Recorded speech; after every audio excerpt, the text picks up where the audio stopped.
میلاد منانا لکھا کہاں ہے؟ اس کے لیے سب سے پہلی آیت کریمہ سورہ آل عمران کی، جو ابھی میں نے آپ کے سامنے تلاوت کرنے کا شرف حاصل کیا، رب ذوالجلال اس آیت مبارکہ میں محبوب کے میلاد کو بیان فرما رہا ہے۔ حضور کی آمد کا تذکرہ یہ سرکار کا میلاد کہلاتا ہے۔ رب تعالی محبوب کی آمد کا تذکرہ اس پیارے انداز میں فرما رہا ہے۔ اس آیت مبارکہ میں ارشاد فرمایا، لقد من اللہ علی المؤمنین اذ بعث فیہم رسولا من انفسہم۔ اس آیت مبارکہ کا جو پہلا لفظ ہے لقد، اس میں رب تعالی نے ارشاد فرمایا، جو لام اس میں استعمال کیا گیا نا، یہ لام حرف تاکید اس کو کہتے ہیں، یعنی جہاں کوئی تاکید والی بات کرنی ہو، کوئی اہم بات، بڑی ضروری بات، اور اس بات کی تاکید اور اہمیت دنیا والوں کو بتلانی ہو، اس بات کو بیان کرنے کے لیے یہ لفظ لام، یہ اس کا اضافہ اس کے ساتھ کیا جاتا ہے۔ لا کا مطلب یہاں پہ ضرور حرف تاکید ہے۔ آگے فرمایا قد، قد کا معنی بھی تحقیق یا بے شک۔ اب رب تعالی صرف قد فرما دیتا، قد من اللہ علی المؤمنین، ایمان والوں پر بڑا احسان رب نے فرما دیا محبوب کو ان میں بھیج کر۔ اگر رب یہی فرما دیتا قد من اللہ، پھر بھی رب کا فرمانا حق ہی ہوگا، اور تحقیق کا لفظ یہ اس میں تاکید کو ہی ظاہر کرتا،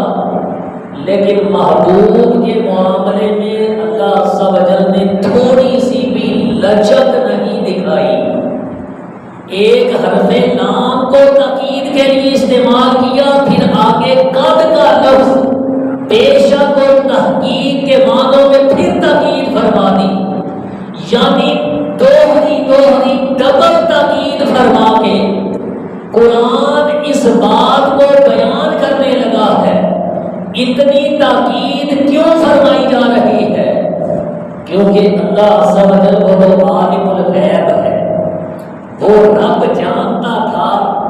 کہ میرے محبوب کی آمد کی خوشی، محبوب کی آمد کے چرچے، یہ کئی حضور کے عاشق یہ تو جھوم جھوم کر چرچے کریں گے، آمد مصطفیٰ کے نعرے لگائیں گے، لیکن رب جانتا تھا کہ کچھ ایسے بھی لوگ ہوں گے جو آمد مصطفیٰ سے جلنے والے بھی ہوں گے، ان کو اس آمد مصطفیٰ کے مہینے میں کچھ مرچیں بھی لگے گی۔ قرآن میں رب نے اس لیے 2 بار تاکید کر کے کہ کسی کے ذہن میں یہ وسوسہ نہ رہ جائے، فرمایا لقد، ضرور بے شک، من اللہ علی المؤمنین، اللہ نے ایمان والوں پر بڑا احسان کیا ہے۔ کیا احسان کیا ہے؟ اذ بعث فیہم رسولا، کہ ان میں اپنے محبوب کو بھیج دیا ہے۔ اور پھر جی اس میں جو احسان کے لیے رب نے لفظ استعمال فرمایا نا اس آیت میں، فرمایا من اللہ، اللہ نے بڑا احسان کیا ہے۔ منا، یہ جو منا کا لفظ ہے عربی میں، یہ احسان کے معنی میں اس وقت استعمال کیا جاتا ہے، اس کا مطلب یہ ہوتا ہے کہ جب کسی کے بغیر کہے، بغیر کسی معاوضے کے، بغیر کسی طلب کے دوسرے کو انعام کے طور پہ یا گفٹ دینے کے طور پہ اس پہ کوئی بہت بڑا احسان کیا جائے بغیر کسی معاوضے کے، بغیر کسی طلب کے، کسی پر احسان کرنے کے لیے، اس کو انعام دینے کے لیے اگر اس کی طلب اور معاوضے کے بغیر اس کو یہ احسان کیا جائے، اس کے لیے لفظ بولا جاتا ہے منا۔ رب تعالی نے اس آیت کریمہ میں منا کا جو لفظ استعمال فرمایا، مفسرین نے اس کی تشریح ان معنوں میں کی کہ گویا کہ رب تعالی یہ فرما کے لقد من اللہ علی المؤمنین، ایمان والوں پر بڑا احسان رب نے کیا ہے، محبوب کو ان میں بھیج کر یہ منا کا لفظ یہ ظاہر کرتا ہے گویا کہ ہم ناکارہ اور گناہگار بندے، ہم اس قابل نہیں تھے کہ ہمارے اندر رب تعالیٰ اپنے محبوب کو بھیج دیتا۔ یہ اس رب کا ہمارے مانگے بغیر کسی طلب کے اور بغیر کسی معاوضہ کی ڈیمانڈ کے اللہ کا احسان ہے مسلمانوں کے لیے، رب کا یہ کرم ہوا، اور اس لیے اس نے فرمایا من اللہ علی المؤمنین، رب نے بغیر کسی معاوضے اور طلب کے ان ایمان والوں پہ یہ احسان فرما دیا ہے۔ اور پھر جو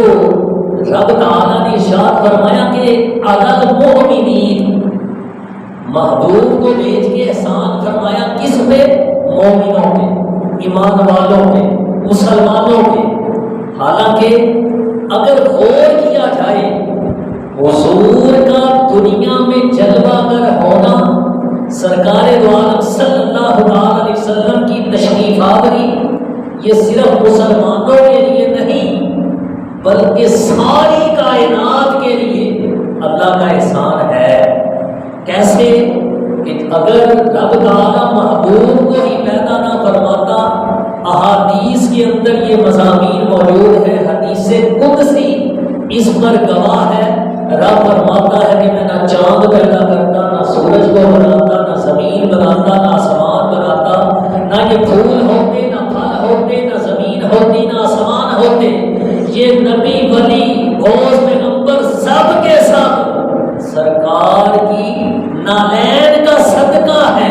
یہ کائنات حضور کے صدقے میں مال سے وجود میں آئی،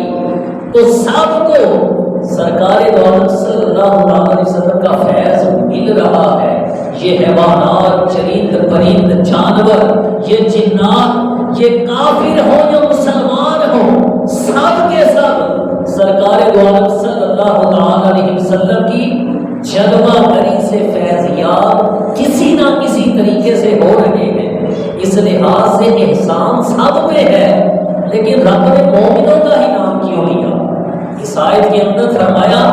لقد من اللہ علی المؤمنین، میں نے مومنوں پر بڑا احسان کیا ہے محبوب کو ان میں پیدا فرما کے، محبوب کو ان میں بھیج کر۔ ایمان والوں کا ہی نام کیوں لیا ہے رب نے؟ علماء فرماتے ہیں اس لیے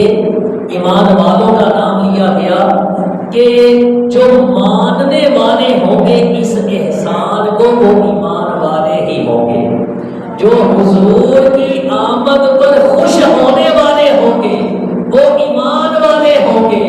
جو آمد مصطفیٰ پر خوشی کا اظہار نہیں کریں گے ان کو اپنا ایمان چیک کرنا پڑے گا کہ ان کا ایمان ہے کیسا، کیونکہ ایمان والوں پر تو یہ رب کا احسان ہوا ہے،